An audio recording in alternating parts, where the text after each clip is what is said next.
Welcome back, everybody, to the Selling with Love podcast. Now, this episode is going to be a little different than the past ones because it's actually a part two from a previous conversation that I had with the one and only Dr. John Gray. So I'm going to suggest for anybody who might be tuning in, you would have such a great context of the conversation if you go back into the previous conversation that I was having with Dr. Gray just a few weeks back, where we were talking about men, women, sales, workplace, and all the juicy details that go behind the scenes of making that happen in today's modern society. Introduction gets done quite properly in the first episode, but I do want to remind that we have the legendary Dr. John Gray, the man who wrote the series of books Men Are From Mars, Women Are From Venus, and so many other books related on the topic of understanding how do we behave in relationships, in the workplace, and living on this planet together. And it's such an honor to have you come back. Dr. John Gray, how are you doing? Hey, doing good. Happy to talk to you again. Yeah, well, I guess we had a good time last time. I mean, we ran out of time and both of us I think we had both a meeting right after, and we're both like, the topic isn't done. And I wanted to kind of kick off on some of the feedback I got from the last episode, particularly speaking around how women, this is, I want to jump right into it because where we left off was where we talked about how women are constantly testing. Women are always looking for little clues on how we're doing the little things, while men oftentimes are thinking about the bigger things. And it was so interesting on social media to see some people going, yep, we're always testing. That's true. It happens on a subconscious level. But I also had a large portion of the audience saying, no, we're not always testing. That seems so trivial. And that seems like a dated idea of how we behave.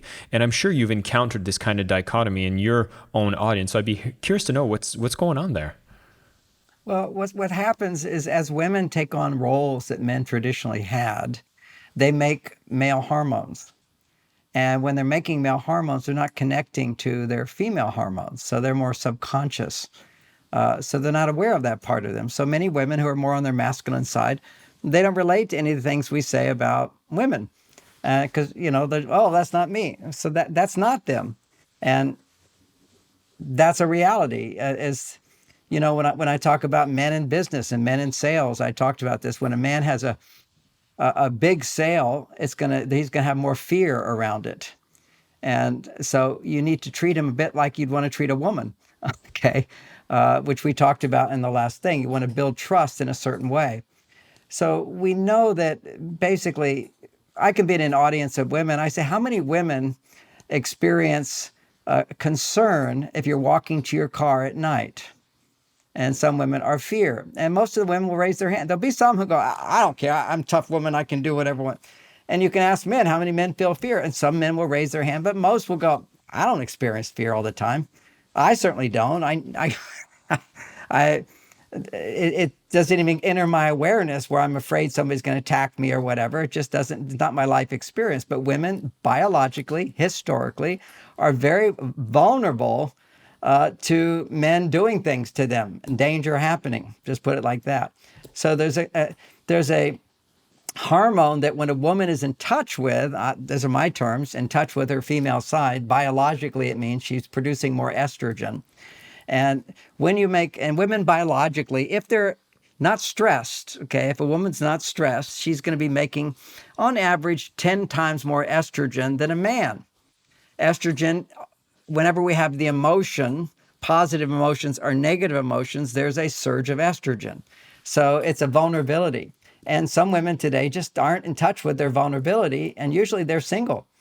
Vulnerability not only says I could be hurt, I need support, but it also says I appreciate, I'm grateful, I'm happy. To be happy is a very vulnerable thing to be happy. Because to let someone make you happy is the most vulnerable. Because if somebody can make you happy, then they can make you unhappy by withholding what they did to make you happy. So this is what women are. They are more sensitive. They are more vulnerable biologically if they're in tune with a hormonal balance, which is healthy for women. Some women have a hormonal balance which is not healthy, and this is proven. We know that when women are infertile, for example, which now we have about 30% of women are infertile, they're not making enough estrogen. I mean, think about that being an imbalance where you can't even do what your body's designed to do. Whether you want to do it or not, you should be able to make a baby up to a certain age. So when you can't, that's a huge red flag. Something's wrong. I don't like to make people wrong. You have choices and whatever. I'm not saying every woman should are all the same. They're not, but there's certain things that are biologically destiny for women and certain things that are biological destiny for a man. Anytime a man is angry, he's having a surge of estrogen, not testosterone. When a man is angry, most people think, oh, testosterone, it's male hormones are bad. No, male hormones are the best thing going. Is anytime a man has sufficient male hormones, he doesn't have a stress level. Anytime a man is stressed, his estrogen is going up. Most people don't know that. So we have to have a clarity about hormones for between men and women. There's times when there's an old saying, which I like to say because there's so much truth in it, although it pushes a lot of people's buttons, which is in China. There's an old saying, I've taught a lot in China and studied there in all the countries, but there's a saying which a man, not a child, a man should never cry unless his heart is broken. There's a reality there. When my wife died of cancer, I cried for 2 years almost all the time. And that was what I had to do because it was such an attachment I had with her. It's a tear. And so that causes a surge of estrogen inside of me because my testosterone sinks because I'm powerless to bring her back. Anytime a person feels powerless, their testosterone goes down. That's why you'll see that most of the romance in the movies throughout history and all the novels, the romance occurs when a woman feels powerless and a man saves her. See, these are realities. These are biological realities. And you can invent your reality you want. And if it's working for you, I say fine. But people come to me because they want better relationships. They want there's challenges. And they found that these insights that I provide, suddenly it makes sense. It's like, how many women, it's a countless number of women who've approached me saying, finally I'm married, my relationship's working. 2 people just today told me it just happens all the time because I learned through you how to connect with my female side instead of being the man. But when you say this, you have to define what it means to, quote, be the man. Well, anytime you're doing behaviors that are stimulating more testosterone than estrogen, you're, in a sense, being the man. And so one of those behaviors would be pursuing, for example, pursuing a man. Women who are on their male side, who are single, and I talk to a lot of them, they'll say, why is it I don't have a man in my life? And I say, well, tell me about your relationships with men. And they pursue the men that they want to be with, as opposed to create a situation where the man they'd want to be with could pursue her. This doesn't mean be a wallflower like was done in the past. Women would display themselves and men would pursue to a certain extent. We're empowered women today. You can assert yourself, but assert yourself in a way that motivates a man to pursue you. Because when men are pursuing, they're making male hormones. If you pursue a man, it will make female hormones in him, and men do not bond with estrogen. Men bond, estrogen is a bonding hormone, but men bond when they experience an estrogen response from a woman. He does something that's significant or meaningful for her, and she feels, gratitude, appreciation. She feels trust. The men are coming like flies. This is why young women are often more appealing to men. Older you get, women say, all the good men are taken. There's plenty of good men out there, but they're just not approaching her because when you're a younger woman, typically what that means hormonally is your estrogen levels will be much higher. You also don't have the level of confidence that you'll gain as you age.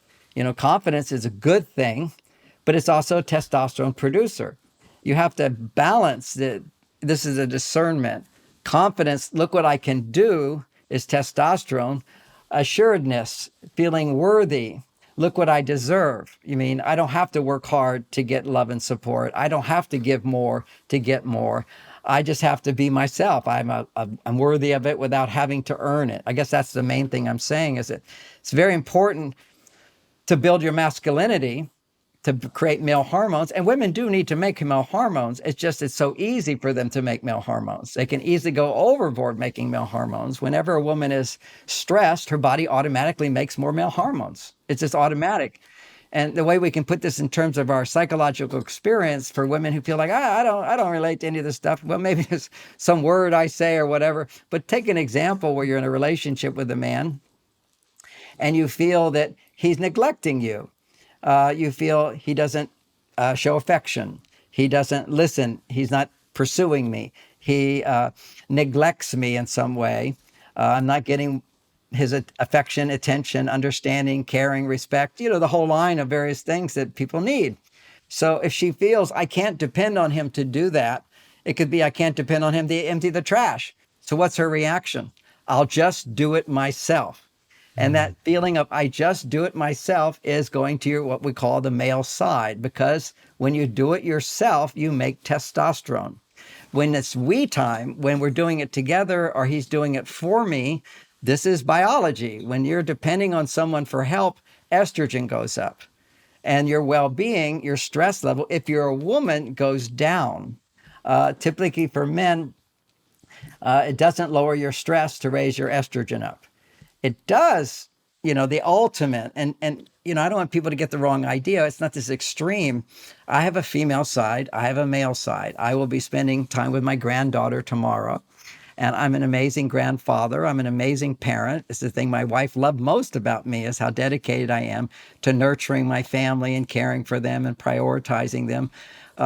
That's my female side and my male side combined. You see, there's a balance there. If I'm providing for them, when we go on vacations, it's kind of funny. That's the hardest work I have because I have to tend to them the whole time. It's not so much a vacation for me. I go fishing with my friends or go play basketball with the guys. I'm not responsible for them. That's my vacation. I call that cave time. But when I'm with my family, I'm like totally there for them. And my wife says to me, my wife of 32 years said this to me. My wife now, I got married again. They both say, you are so generous. You're the most generous person I've ever met. You're so giving, you're so loving, you're so attentive, you're so supportive. And I say, no, you think of me as totally selfless. I'm completely selfish. I'm probably the most selfish person you ever met in relationships. I know that if I do this and this and this and this, I'm going to have a happy wife. I'm going to have children that love me and are well and happy and fulfilled in their life. See, I understand what it takes to provide a kind of support that balances a woman's hormones. Because if a woman's hormones are in balance, she will be happy and I can take credit for it. She will want to have sex with me. That's a big deal. So many men complain, my wife's just not into sex. She's lost her interest in sex. I feel like I have to beg for it. I have to convince her. I have to do things to get it. I also have to do things to get it, but it's easy because I know what works. When you have what works, you have to do certain things if you're a man, if you want a wife to be attracted to you, to sustain attraction for you. And I counsel women all the time who are not attracted to their husbands. And in every case, it's their husband is producing too many female hormones. He's passive. He gets angry about stuff. He gets irritable about stuff. He forgets stuff. He neglects things. He grumbles about stuff. And men don't realize that when you do those things, you're on your female side. Is it without your male side being strong? Whenever a man has negative emotions, negative feelings, his estrogen levels are really high, his testosterone's going down. There are situations where you can't change that, like when my wife died, or when one of my, had a couple of days, I had a business partner who died. And so the emotions will come up. That's appropriate. That's the grieving process. But I process it. I use my male side to understand it, to process it. And that's a whole nother talk, how to do that. Written whole books on how do you have a negative emotion and move through it. For women particularly need to process their emotions. Now, a lot of those women go, I don't have time to talk. I don't want to talk to my husband. My husband talks too much. And I go, yeah, he's on his female side because he can't connect with you because you're on your male side. But women need to learn how to be vulnerable. To be vulnerable is to share what's inside of you.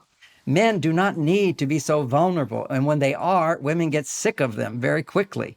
And there's some women go, oh, but I love a man who'll share his feelings. I say, are you married to that man? Yeah, some guy out there sharing his feelings with you. But when you're married to somebody, when you're depending on that person, you do not want him to be all emotional about his sadness and his bad moods and his fears and his insecurity. You don't want to hear that. You see, if it's some stranger out there, oh, man, in touch with his feelings, tears up, he's so sweet. Now, at the same time, I have to say, a man shouldn't cry. That's the Chinese statement. I cry all the time of joy and happiness or sentimental feelings. Maybe every day I think about something that reminds me of my wife and how special our marriage was. A few tears will come down. But it's not like I'm in pain. I feel the joy of how much I love her. It just connects me to that feeling of love, which is a lot of estrogen. And so, but I have enough testosterone so that I'm not a victim. I'm not feeling needy. I'm not feeling angry. I'm not feeling hurt. You know, there's a thing where men, you can't go around saying, I feel hurt when you say that to me. Women can do that, but not men. You have to have a certain level of groundedness and strength. I want to jump in here because well, first off, we've covered a lot of that first question, and that's what I love about our conversation is I'm always like in an observer, and we are on the Selling with Love podcast, and for those listening, we're definitely leaning into the love side, but I'm so interested in this topic because I always pick up something in our chat here, and one of the things I wanted to kind of share or kind of shift the conversation to is how we talked about women leaning more into the masculine side, men being a little more on the feminine side. And I'm wondering if there's like a chicken or an egg situation that we should be paying attention to, because it seems to me like there's a lot of the women that are stepping into the masculine side almost as a response to the fact that not as many men are there being men. They're kind of acting more like boys in general. And I Well, don't know if that's a phenomenon. that's the egg, but not the chicken. I mean, it's chicken and egg, which is starts. It all started. I mean, who created this change? Women decided they wanted to be more like men. When women decide they want to be more like men, men basically don't have the motivation to be like men. See, what motivated men was women needed us. Men, testosterone only rises up when you're taking care of someone who needs you, when you're needed. When you're needed, I have to do this, whether I want to do it or I don't want to do it, testosterone goes up. We're designed for that as men. Throughout history, for thousands of years, we have done the dirty jobs, the dangerous jobs, the difficult jobs, the risky jobs, and we did it with a smile on our face and we didn't complain. Because when we do something we have to do to serve a noble purpose, whether we like it or not, that is testosterone. Now, women are now doing dirty, dangerous, difficult jobs, whether they like it or not, and they resent it after they do it for a while. They resent it. They complain about it. Oh, I have to do this. I have to do this. Or they don't complain about it, but they feel overwhelmed. They don't have the breaks that men have. They don't have the resources to come back to feeling good that men have the way men do it. If I have a stressful day, I can just put on the news or I can watch a movie and I forget all my problems. For women, my wife would watch the news. She remembers more problems. There's more problems to worry about. It's just from my experience, this is other people's problems that I don't have to solve. And if I was in charge of their life, I would know better. Or watch a football game for a guy. He's constantly being the coach. No, don't do this. You should do this. Or the team is winning. We're winning. If the team's losing, he's losing. It's a bummer for him. But these things take him away from his own problems. And we have this foolishness I like a lot of things that are taught in psychology, but there's a lot of foolishness because they don't acknowledge that men and women are different. When I'm stressed, I don't need to talk about my feelings. I need to do something that will build my testosterone. If I talk about my feelings, my estrogen goes higher, and that doesn't release stress for men. When estrogen goes higher, his testosterone goes lower, it causes cortisol. I can't really say it causes cortisol because we can't ever say anything causes anything these days. But we do know that whenever a man is producing stress hormones, he's also not producing enough testosterone. In general, he's producing way too much estrogen. That's what's going on. And to me, it's so obvious. And for women, when she's stressed, when your body is making the hormone cortisol, guess what is always the case? Her testosterone is rising, her estrogen is going down, or her progesterone is going down as her testosterone goes up at a different time of the month. So for women, they're going through a monthly cycle. Men go through a cycle every day. Ours is you act, you work, you build your testosterone through working, but you also use it up. You relax after working. That's cave time. any type of relaxing testosterone producing activity will rebuild his testosterone. So it's you time working for people, coming back to working for me, and then it's we time, then you come back to your relationship. So there's kind of a cycle there. For a young man, it's more just you time, me time. But as you mature as a man, your fulfillment is limited if you're not sharing what you've produced with somebody else. And that's maturity in men. Usually men grow up when they have a kid. That's about it. Otherwise, they're all Peter Pans today.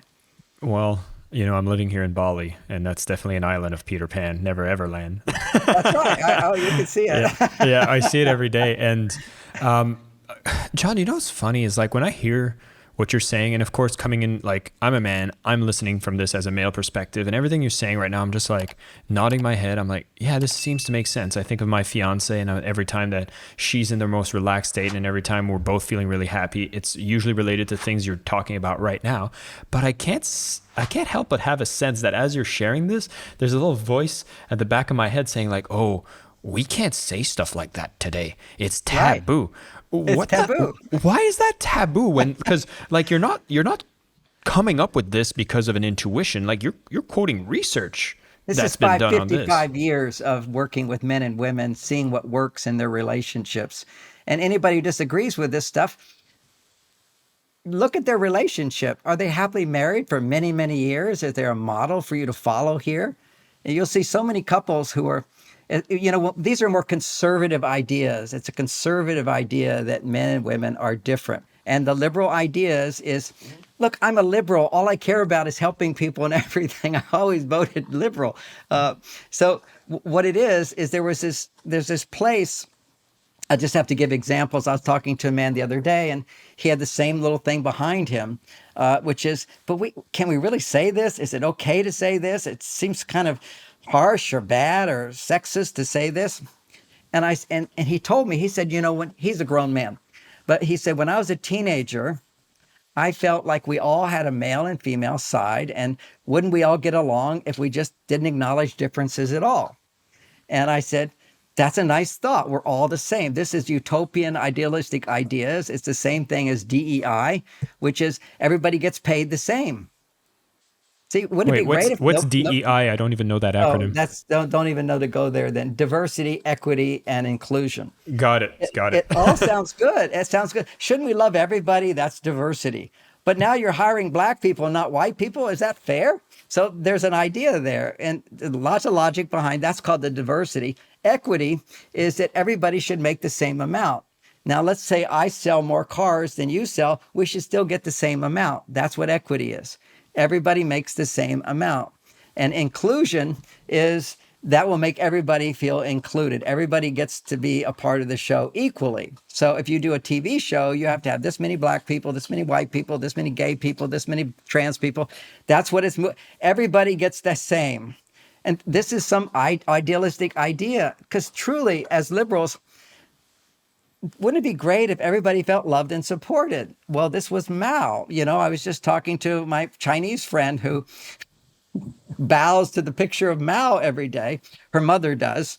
And she goes, why does she love Mao so much? Because Mao killed all the rich people so the poor people would have abundance. But that's what happened. People don't know the Chinese Revolution, 50 million people died. They killed all the intelligent people, anybody who had abundance and financial support or smart. Get rid of those people who are all the higher ups, and now we're all the same. We're all poor. And then the result was all the poor people did not get rich. The company crashed until they brought in Western ideas of capitalism. And then the company flourished. And then when they take away, now they've been taking away capitalism and they're going heavy into the communistic ideas, the economy's going down again. What motivates men, see, people don't understand this. What motivates a man is I can have more than you. That's what motivates. Why should I be motivated to work hard if you don't work hard and you get paid the same? I'll just think, well, hey, if you can get away with it, I'll do the same. And what I talk about in terms of relationships, I got a little bit too far out there in social structure, but the masculine side of us doesn't do anything unless you have to do it. This is a biological thing. It's an efficiency gene that we have, and women don't have that gene. They don't understand it. And so why? Because what women do is they do whatever they can, and then they feel overwhelmed. They give and they give and they give, and then they complain, my husband doesn't give to me. My husband doesn't give to me. And so she can't like regulate efficiently. At least when I say she can't, she can, but she doesn't know how to if she's unhappy. Okay, remember, that's what I'm saying. If you're a happy woman, you figured it out. But most women today, their stress levels are measurable by studies. If you look at averages, a woman in the workplace, her cortisol levels are twice as high as the average man. And when she comes home, her cortisol levels from work to home double. Men's goes down after coming home from work. We are much better at how to regulate our stress levels if we are more traditional conservative men. If we're more liberal, we've been taught by the universities, which are extremely liberal, and they have these utopian ideas that we should all be the same. Then they're being taught men should be just like women, and we're no difference, and we should talk about our feelings. And so then women go, what's my husband feeling? And maybe in the beginning, amazing, he has a female side. I get to know what's inside of him. And then he continues to share more, and then she gets disgusted by it. And literally, I hear women tell me all the time, I'm sick of it. My husband talking about his feelings. He's talking all the time. We don't have time for that. It's a turnoff when men are more feminine than they are masculine. Now, there are some people, if we're getting into this broad range, which are born with more of a balance of masculine and feminine. Okay, so they have within them, and usually they're geniuses. They have more if they're males, they have more connective tissue between the left and right hemispheres of the brain, which means they can easily go from female to male. You can look at these people, and they're your best writers, best politicians, and best artists and musicians. I read a book on the famous lives of artists, musicians, and politicians, famous, and they all have tortured sex lives. It's called The Sex Lives of All These People. They're very tortured because they're confused about their male and female side. They can go from the female side or the male side.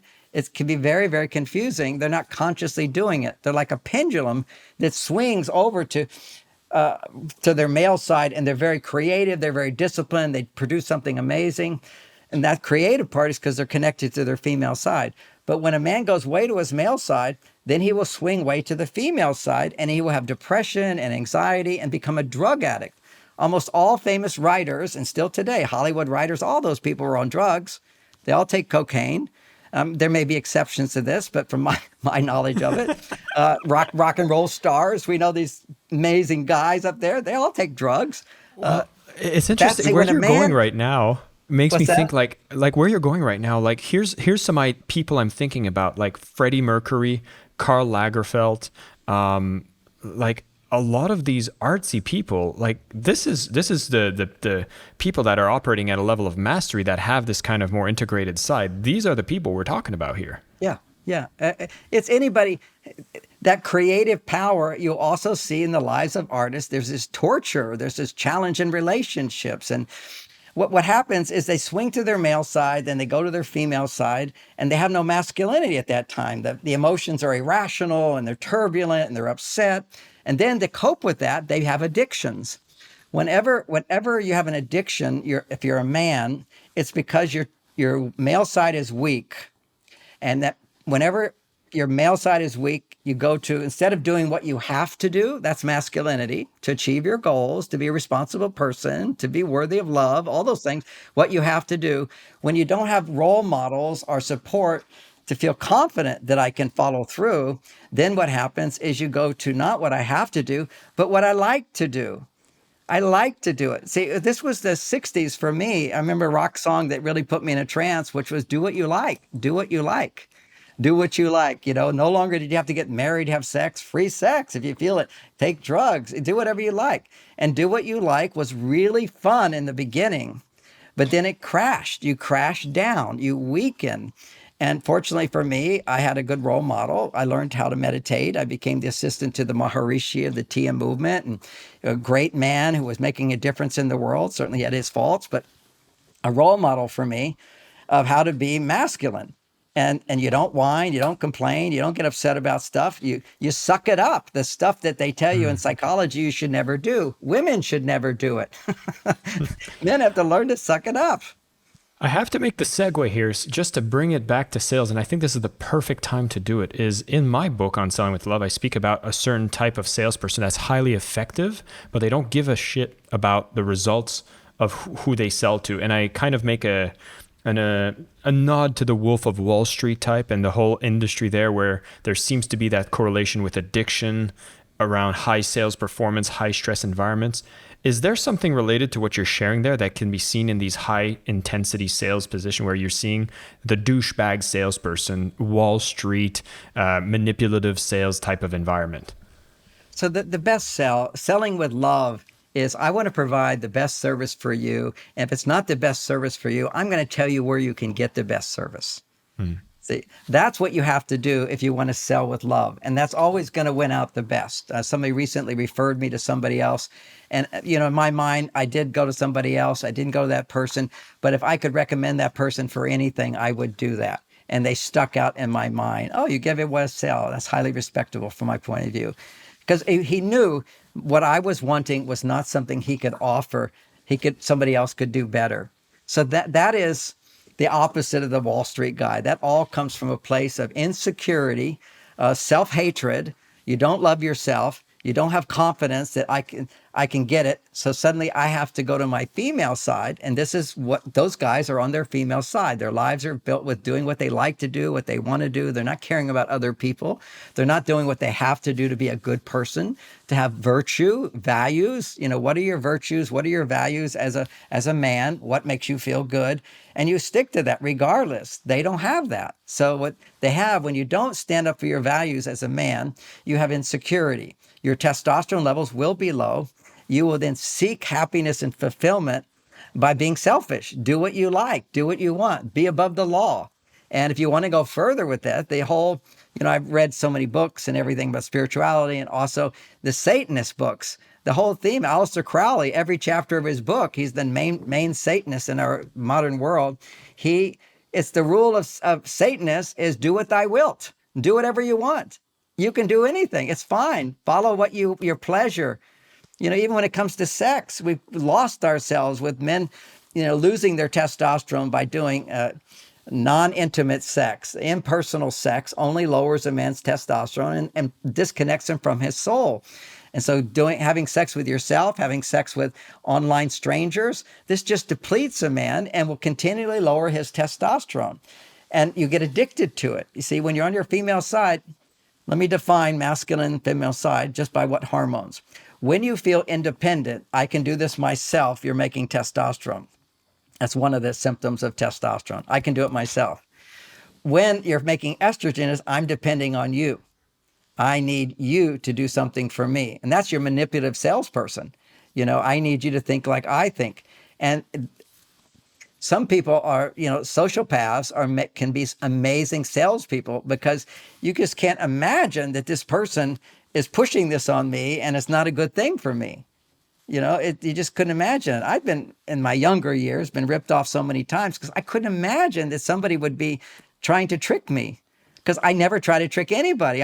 This my wife always said about me, John's an innocent. He may make mistakes, but he's an innocent. He's always sincere. I just want to help. I want to provide. I want to protect. And when I make mistakes and I do feel bad, but immediately I forgive myself because I didn't mean to do that. So, and if you want good relationships, you have to be really good at forgiving yourself, and then you can forgive others. That's the whole premise. And in terms of sales, if you live a life where you forgive yourself because you're innocent, you find your innocence, I don't mean to do that, and you practice not doing the mistakes you make, what would mistake be, for example? I get angry and yell at my wife. Oh my God, I should never do that. I don't never want to do that again. And I stopped because I understood, one, it's scary to her. She can't open up to me. And two, it's not good for me. Whenever a man is angry, he's having a flare of estrogen. You can see it. People think anger is testosterone in men. No, you see it so clearly. We saw this gave me one of the ways I got that awareness is men who take testosterone already, they have low testosterone. Okay. Then when they take testosterone, if the testosterone goes above the normal limit and goes up, the body produces a hormone called I forget the name of it right now, but it makes a hormone that converts the testosterone into estrogen, and that's called road rage. The testosterone goes too far, it will convert. Your body will, your body's always seeking balance. So it's a conversion thing, of converting testosterone into estrogen. Oh, is it the aromatase Yes, it's overexpression? aromatase. Yeah, you did it right there. There we go. Aromatase. Yeah. Okay. That's so crazy. You read my mind because I was just about to say, wait, but what about like steroids and people that are touted to be over aggressive when they're on steroids? But Well, no, first like, of all, they're not making testosterone. They're having to take testosterone. So already that's a sign of psychological insecurity. Okay. Because when you have psychological confidence, you make tons of testosterone. So if you look back at the basic of the brain for a man, we have a sex center back in our instincts. Because the biology is run by the instincts, okay? When I cut my arm, I don't do anything to heal it. It's the instincts. Your body has so much that's going on that we have no idea about. We could never figure it out to do. So if you look at the instinctive part of the brain, for a man, it's twice as big as a woman when it comes to the sex part, okay? But the sex is where it's pure instinctive. So for women, for a certain extent, and I love that some women will be offended by this, but I don't mean to offend. But generally speaking, a man's experience is that women are not that interested in sex, and we have to convince them. There are exceptions, without a doubt, there are exceptions. But I'm just thinking of other TV shows I've been on where there was some very masculine woman who says, "Well, I want sex too. I'm just like a man." I said, "Hey, that's great. That's just not all of our experience as men." And then you get the woman who's 40 years old or 45 years old, and her husband is no longer interested in her sexually.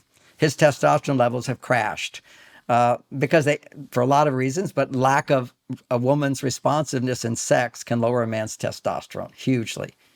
A woman's responsiveness and even interest in sex raises a man's testosterone. What you can see is when a man goes on and does porn, immediately he gets an erection until that wears out. But it's just simply naked women. What's the message a naked woman gives is that you're the alpha male. This is a primitive part of the brain, is like a monkey in a monkey tribe.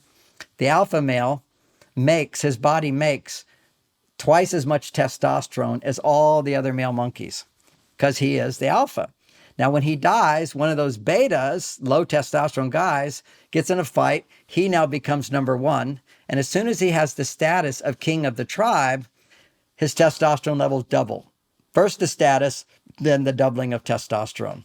A woman being interested in a male raises his status.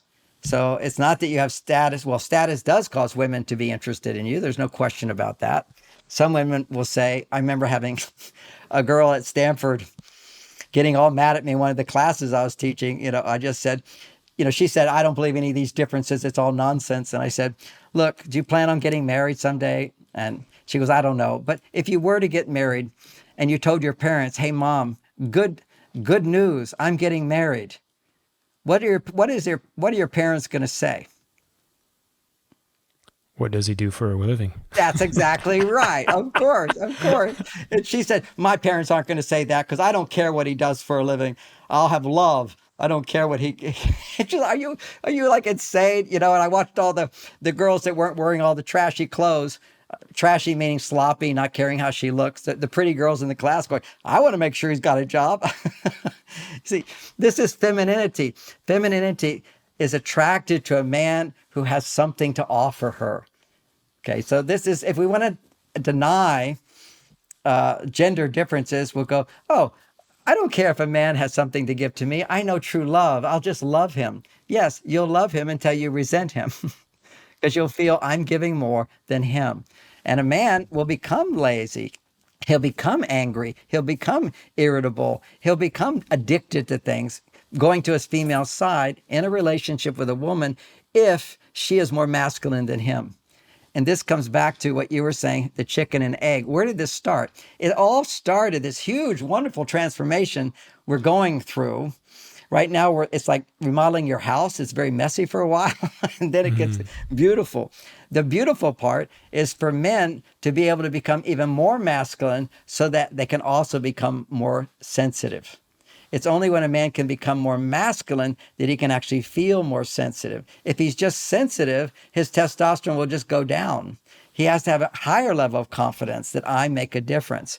Then he can also be on his emotional side more, which is great. I'm way on my emotional side, but I have a status, I have a confidence, I have a self-esteem. All this stuff holds my testosterone up. Biologically, I tested, I'm 50% higher than when I was a young man. And, a lot of that has to do with my success. Of course, that's a part of it. Having self-confidence, having validate yourself, not depending on anybody else. But it's also, I know the big secret is making love. I mean, I have great sex. Men need to feel extremely successful in the bedroom. You cannot feel successful in the bedroom if your wife is not feeling cared for, prioritized, able to share, feeling safe, all those qualities of femininity for her to be turned on to him. So I mentioned briefly about the woman who says, she's now in her 40s, her husband's not interested in sex, and she says, I want him, I'm the one who wants sex. I want sex. And I say, yeah, test how much lubrication there is in your vagina. She wants to feel the way she felt when he was pursuing her. She wants him to have that feeling, but she didn't even know what the feeling is that turns a man on. Because if she did, he would be turned on to her. There's these guys, if you can't get a rise and a woman is turned on to you and not demanding and loving you because of what she sees in you, you'll get an erection.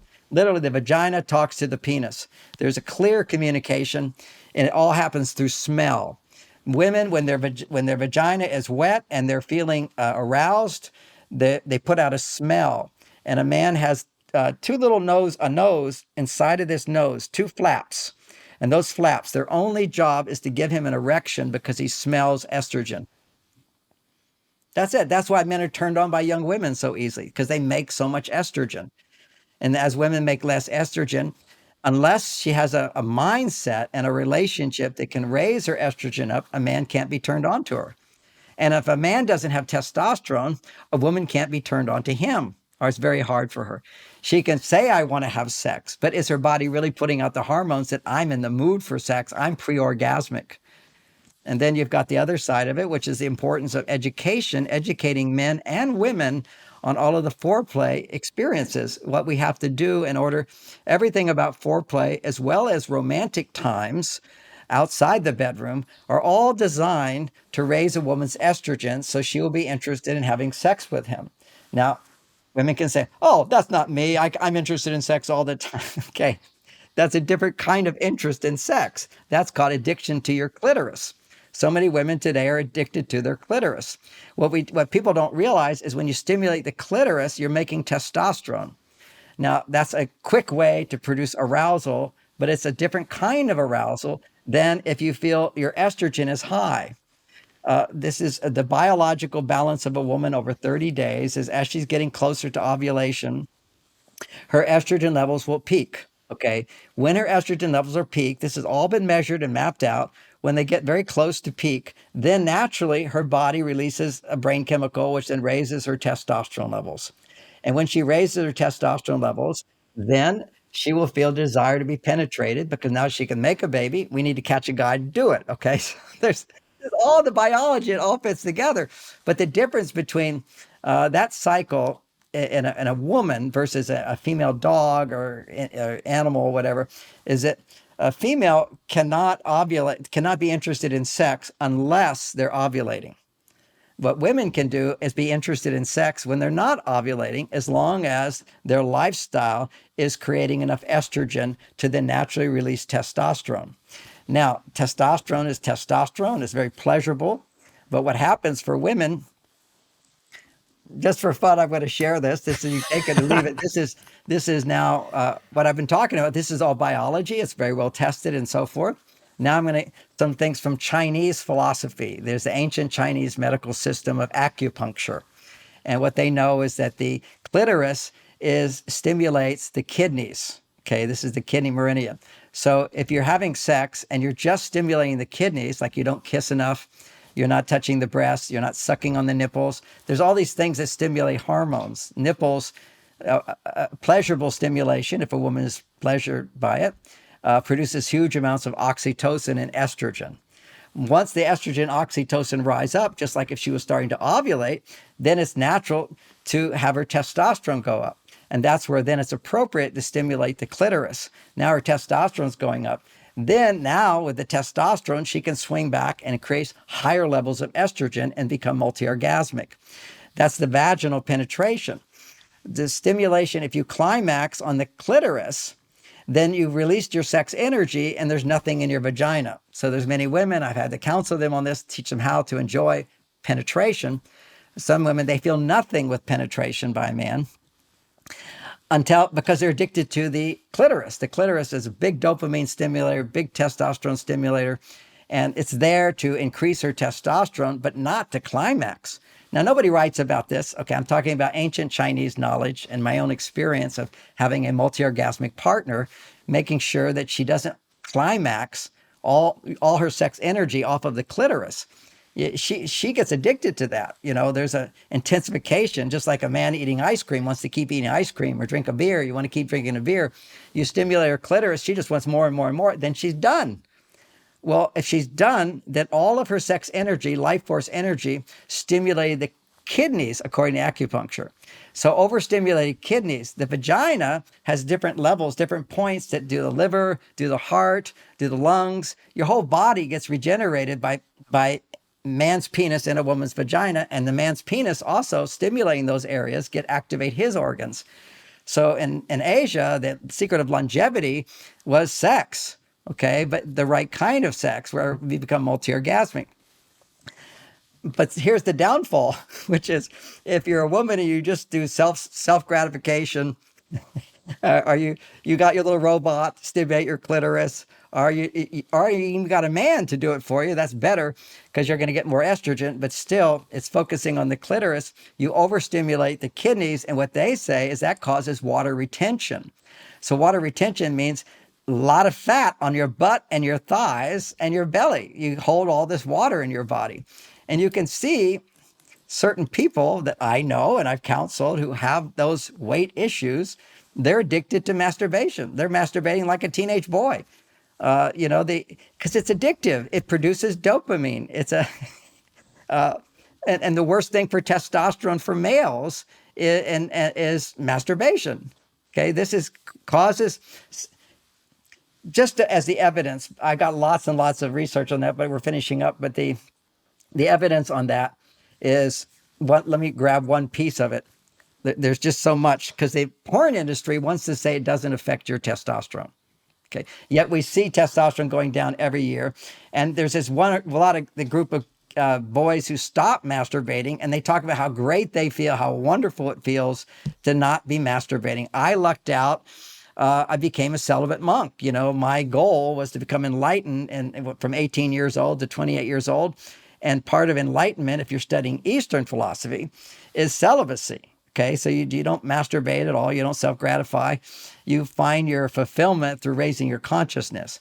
So, unfortunately for me, but unfortunately for kids, and the United Nations has just released their new instructions for sexual education for children. And at third grade, it's appropriate to teach them. Your teacher is going to teach you how to masturbate as a form of self-love. No time in history has anybody looked at masturbation as a form of self-love. This is loss of life force. This is addiction. It's highly addictive. And then we have all these young guys, not all, because we have different body types and so forth, but you hear from the women all these premature ejaculators, guys who ejaculate right away. You can't give her the full opening up of the vagina and all the levels that have to go if you're done in 6 minutes. This needs to be a much bigger process. But if you're masturbating, then suddenly you're basically training your body to ejaculate rather than to provide fulfillment for a woman and to go higher and higher into that fulfillment. So this is a problem for males besides the inability to perform sex in a healthy way for both. You also have lower testosterone just from all this self-gratification. This is the opposite of masculinity. Masculinity is about achieving a goal to achieve something to help other people. It's always about how can I be helpful? Coming back to sales, you are a terrific salesman when you put yourself to the side. I want to provide the best service for this person. And if it's a woman particularly, I want to do little things that we talked about last time to ensure to her that she's important to me. Things like if she doesn't like what you've offered, just say, tell me more about that. Get her to talk. You listen to that. And what do you think? Would you like this? Would you like that? You see, you're not like a husband who gets frustrated when your wife says, let's go out to dinner. And he says, well, okay, where do you want to go? She says, I don't know. Then the husband says, let's go to the Italian restaurant. And she says, no, not Italian. It's got this, it's got the cook change. And then a man gets frustrated. He shouldn't. Okay. I've learned when my wife is hungry, she can't make a decision right away. Literally, when women are hungry, there's a blood sugar drop that's significantly different from a man's. We are biologically different, and she cannot make decisions when her blood sugar drops. John, we're getting to that point again where we're running out of time, my friend. And my whole thought here is like, let him cook. Let him cook. There's some nuggets here, and I can't stop because I'm taking this all in. But I need to put you on a 60 seconds to give me the answer to one question I promised people at the start of the interview. I know you want that question about women and women. Yeah. So what you get when a woman is selling to another woman, there is a certain advantage and a disadvantage. Okay. So the same thing with a man is selling to a man. There's a certain advantage that we intuitively understand the way you think. See, there's an intuition just by our whole life experience. When two women are together, there's going to be more harmony. There's an intuitive understanding of what this person needs and wants, to the extent that you know as a woman what you need and want. And the same thing for a man, to the extent that you have self-awareness. And I'm pointing out today that a lot of self-awareness is missing today in both men and women. We don't really know who we are. And we shouldn't until we're at least 28. I mean, this has been the prefrontal cortex, which has the ability to self-reflect and know who you are, doesn't even develop until you're 28 years old. So again, but the dynamic of male to male is going to be a greater sense of understanding where that person's coming from. For women to women, there's a greater harmony of understanding where they're coming from. So there's good sales. But the advantage is that when I'm with a woman, I can provide for her, knowing what was most important to her, something that she needs that most men don't know.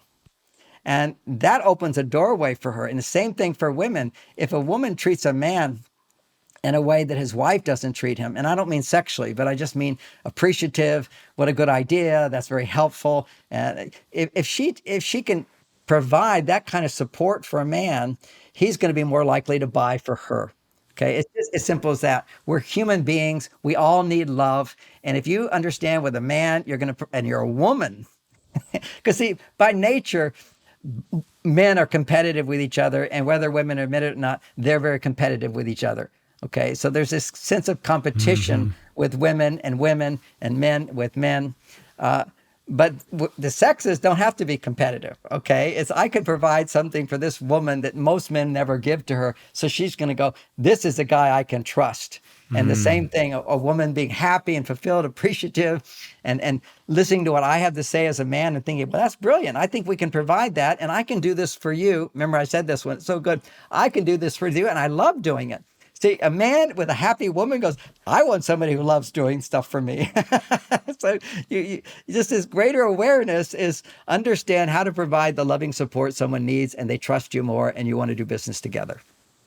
Dr. John Gray, always a fantastic conversation. I know we're wrapping up on the hour. I just want to say, first of all, we definitely have our Selling with Love After Hours episode here. We're going to put a not safe for work little label on it because honestly, we went into so many different topics and it's everything that we missed out on the first episode. I'm so grateful that we had an additional time together. And for everybody listening in, yeah, we went a little outside our usual sales conversation, but honestly, these are things I'm excited about, I'm interested in, and I hope you are too. If you're listening to this on YouTube, I'd love to see in the comments, how do you like these conversations where we're talking more about relationships, life that is going beyond just the sales universe? Because I'm personally very passionate about this, and the fact that I have someone like Dr. John Gray with me today, who is an expert in the field, just gets us to have a little bit more understanding of ourselves, of each other, which ultimately makes us function more as a society, which makes me very, very happy. John, always a pleasure. Thank you so much for your time. And with that, for everybody tuning in, go out there with this new knowledge and go sell with love, professionally, maybe even personally as well.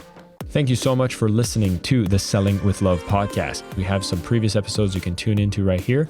And if you prefer the short form content where you get to the point in under 10 minutes, we do have a ton of clips from our best episodes that are being shared on this channel as well. So pick which one supports you the most. And of course, thank you for liking, subscribing, and of course, selling with love.